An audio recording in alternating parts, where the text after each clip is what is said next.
I have the pleasure of talking with Jon Russo. He's the CMO, founder of B2B Fusion, and a good friend of mine. Hi, Jon. Thank you so much for joining me. Janelle, I am so fired up that you're doing this. Really excited to be here. Thank you for involving me. I'm very grateful. You're an OG. You came on season 1 of the Demand Gen Made Simple show. So, we're having you back. We're doing it. You're brilliant, and I'm so excited for this conversation. For those who are unfamiliar of you or B2B Fusion, can you just do a quick spiel? Yeah, quick spiel. So, first of all, B2B Fusion, we founded about 10 years ago out of a frustration. And the frustration that I had at the time was I was a practitioner, I was a CMO, and I couldn't get the reporting out of the systems that I had. I had islands of reporting. And literally as a CMO, you're being held accountable to your business. So I was getting the paper of my productivity printed and racing that to the board of directors saying, here's what we did. And boy, did I learn a lot of painful lessons as a result. So fast forward, I kind of went on a journey. And that journey was to help other marketing leaders with their reporting and sales enablement. And it's taken a lot of twists and turns, particularly around ABX. But I would say for the most part, we've been focused on the reporting and the enablement side of ABX would be the way to summarize B2B Fusion. So how did you get into the whole ABM, ABX? We're going to talk about those definitions and acronyms here in a minute, but yes. What's the journey there? Yeah, so within that 10 years, kind of an interesting situation occurred. In my last CMO assignment, the entire marketing automation industry were my channel partners. So I had a real depth of expertise of email deliverability and digital marketing. And really, it was my team that had that expertise. And one of my channel partners at the time was John Miller, who's the founder of Marketo and then Engagio. And John had developed a company called Engagio, which was the first ABM company. And one of his challenges was he was trying to deploy it very rapidly. He approached us and said, hey, I'm looking to extend this platform everywhere. Could you do these installations and implementations of ABM? And at first, I'm like, I really don't want to be the best implementer of ABM technology. But after several hundred experiences, we started learning a lot of valuable lessons that a lot of people in the industry didn't see or didn't have the experience with. And so we took that experience, and that's how we came to the reporting. We found that reporting was a real pain point for a lead-based motion versus an account-based motion. And we also saw that enablement was a big issue, particularly on the sales side, because they need a lot of repetition in terms of changing from a lead-based motion to this new account-based motion. It's like a new currency for them. So that's how I really got into ABM. Fast forward, Engagio got acquired by Demandbase.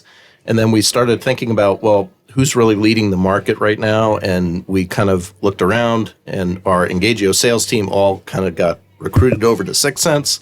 We moved over to 6sense as well. So now we support the 6sense platform as well, and we've become experts in that area as well. Awesome. I love that. So let's break down ABM versus ABX. It's like a common interchangeable term, but they don't mean the same thing. So with you being here, being an ABM expert, what's your 2 cents on those two? Well, I love how you're asking the question about definition. And I think if I'm an audience member, that would be the number one thing I would take back is make sure that if you have a term, you're using a term that's understood by your audience internally. So whether you call it ABM, whether you call it ABX, words matter internally. And we go to a lot of these marketing conferences, and I go to a bunch of them, and we get really excited about our language. And I'm guilty of this too as a former CMO. The challenge is when you call something account-based marketing, it becomes a very marketing-oriented term and a marketing-oriented initiative. And in our experience, this account-based strategy really crosses any go-to-market motion, any function, sales, customer success.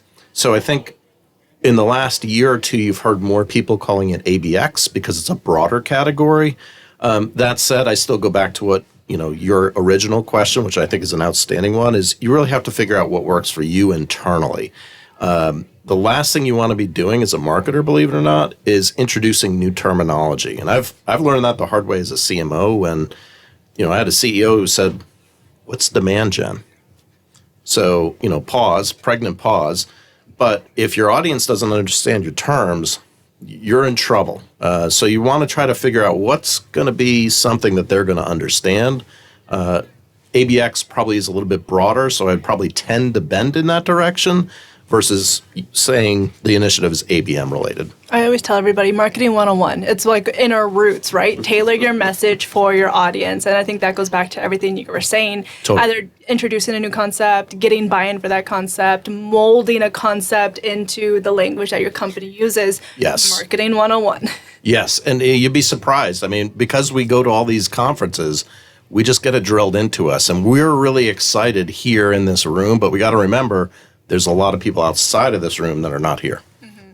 So let's dive into some common issues that you see where companies who are moving away from a lead motion into more an account motion, common issues like what not to do if you're in the weeds right now. Yeah, that's a thoughtful question. And, we've been polling our audience for, I don't know how many years now. There's a company called Validity that does a lot in data quality. In fact, Validity acquired one of my companies. And over the years, 7 out of 10 companies use the leads object. And that number has not changed, surprisingly, in the last decade that I can go back and find verifiable information. And I've even done informal LinkedIn polls, and I think a few other people have as well. Hasn't really changed. So I almost think it more as an and, like, hey, I've got a lead-based motion, and I'm now doing an account-based motion, as opposed to an or. Like, hey, I got a lead-based motion, now I'm going to move to an account-based motion and get rid of the lead-based motion. I think they could coexist. So that's one of the key questions that one has to figure out is, where are you on that spectrum? Are you going to coexist, a lead-based motion and an account-based motion? Or is it, hey, I'm moving completely from a lead to an account base, and I'm going to jettison the leads altogether. So that's one of the first issues that we hear about. Back to your question. Your question was like, what are the common things that we issues see? When transitioning? Yeah, so I think the other issue, we already talked about the definition, so that's important as well. Getting sales in the room, and also identifying not only your target market, but marketing should have an informed point of view on target market and on the potential accounts to go after. And here's why we suggest kind of marketing own that process is if you get into that room with sales to quote unquote align, sometimes we have found some sellers that will give you the gristle. They'll say, yeah, account-based sounds great. They'll say yes to everything. And they'll give you the very toughest account to go focus on, or the toughest set of accounts, because they've had no luck in 6 years cracking it. And then all of a sudden, the initiative that you're bringing to the table, account-based, dies on the vine because nobody on planet Earth has been able to succeed to get into those accounts previously, and now you can't get in. So I think and we have the tools, 6sense being one, you have the tools to identify your TAM, to identify your ICP. You should be able to come up with an informed decision or recommendation of what do those numbers look like? Who do we focus on? Why do we focus on it? Here's the proposed list of where we focus as a starting point to have sales almost respond or react to that. I would not let sales drive that. So that's a long-winded next point. Trying to think of what other things. The other thing that we always encourage is start with a pilot. Start small. In fact, I just did a blog post on LinkedIn. I said these are the 10 most common issues of kind of resistance to introducing an ABM initiative. And one of the issues is people get ahead of themselves. They want to boil the ocean. They want to do this big launch. We encourage people to actually start small, define what success looks like as part of the pilot. And you're not going to hit it out of the park on the first time. It's going to be a process. Your sales team members, be it BDR, SDR, sales leaders, they have to understand that expectation too. Otherwise, it won't get off the ground. So those are kind of the common issues of starting, if you're starting an ABM initiative, of what we see typically. So for companies who are interested in building out a more sophisticated account-based experience and they want to start with a pilot, a common question that I get asked is how many accounts should the pilot make up? Ooh, that's a tough one. And I'll give you the lawyer answer. It depends. For anything in marketing, it depends. Right. That would be my go-to as well. Yeah, that's a really, really thoughtful question. I think it's a function of probably the number of accounts per rep. Like how many sales reps do you want to get involved with your pilot initiative? I'd probably think of it that way, as opposed to the number of accounts, whether it be 100 or 1,000 accounts, because your reps have certain capacity in terms of time that they're going to be able to execute on this. And you kind of want to get an understanding of what that rep capacity is to execute on those, onto that account. So I'd probably backwards solve it. I mean, whether the number is 10, 100, 1,000, I think it's really a function of the rep count and how much time you can get them to dedicate to it. The other thing I would factor into that is how much time are they spending not on ABM. So if you are lucky enough to get a rep that's going to be dedicated toward all of your account-based initiatives, then you're going to get a whole lot more throughput, obviously, than somebody who's only doing it half the time. So I would really be focused on the rep productivity as opposed to the number of accounts. That's the way I would look at it. That's a very thoughtful answer. Thank you. How do you go about establishing sales processes as we're introducing ABM as a new concept? Yeah, and sales process, we spend a lot of time on process change management. And I think as marketers, and I've made this mistake too. Now I'm saying, I've been a CMO in public and private companies for too many years, and I never really thought about this as a CMO. I only thought about it owning an agency and kind of stepping back and watching people from a marketing perspective, and that marketers tend to underestimate how sales works on a day in, day out basis. And why that's important is you buy this big brand new shiny tool and you're introducing it to sales, you're disrupting how they work potentially. So you want to be thoughtful about their workflow in terms of the sales process. So before you're introducing the concept of ABM, get an understanding of how do they work in their day-to-day Salesforce instance, like actually shadow them. And why that's valuable is if you don't do that, you're then having to introduce a lot of change. Think about your day-to-day workflow. If all of a sudden, let's say you were working for somebody and they introduced a whole new system for you to be accountable to, or a new process, it's a time loser. So you really want to be thoughtful about any introduction of technology, of process, by understanding where they're currently at, kind of meet them where they're at, and then go through the change management of what processes need to be changed from a sales perspective after you understand that. Is that all a marketer's role? Who should be championing that, I guess, is another way to rephrase that question. So that's a really good question about championing the change piece of this. I would say that it's not defined, but I think the risk is 100% on us as marketers, and here's why. We're typically the ones that are carrying the account-based initiative to the table. Like it's kind of like our idea. And if we don't take a look at that, then we're going to be held on the hook for the failed account-based initiative. So on any part of marketing side, sales side. 100%. So is it something, and this is probably why when, as a practitioner, I gave it zero thought. I really didn't give it a ton of thought.